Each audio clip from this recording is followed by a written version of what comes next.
Okay, so now let's pretend I've painted all my letters red, and let's pretend I've painted all of my yellow part. Now I'm going to paint these parts. So I'm going to do every opposite one purple, and then the other ones I'm going to orange. So first of all, I'm going to do the orange because it's a lighter color. I'm going to paint nice and tightly. I can go over these lines a little bit. Oh, I just want to blend it out. I don't want it to be thick. I don't want to be thick and gluggy. I want it to be really nice and flat and controlled.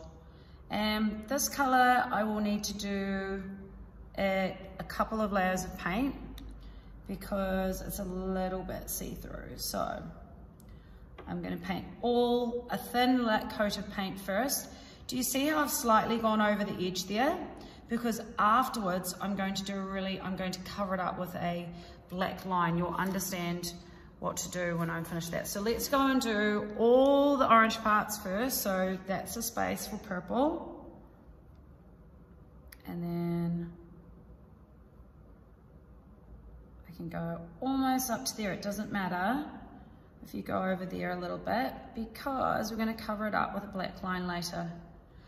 The most important thing to do is not to put too much paint on. If it's see-through, that's fine. We will let it dry and we'll do a second coat of paint. So we're working our way around our artwork,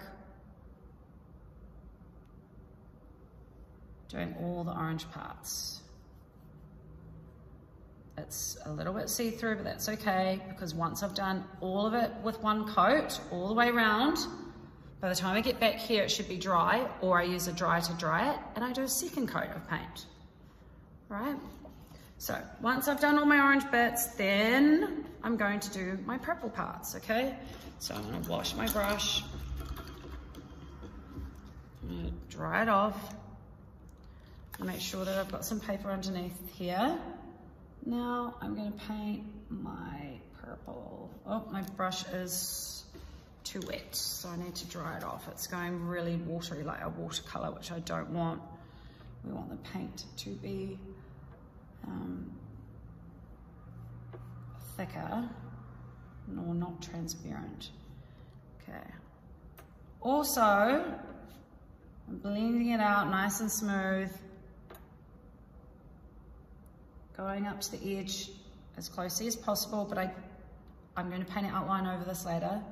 So it doesn't really matter. It doesn't have to go right up to it. Okay.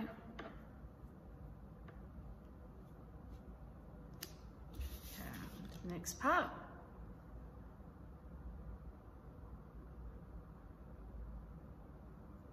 When I finish doing the outlines, you'll see why I have kind of left these gaps and why I didn't worry about going right up to the edge of it.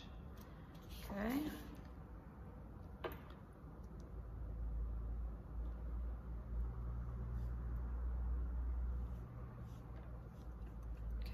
I'm going to go and dry this with a hair dryer now. And then I'm going to do 2 more layers of paint over top.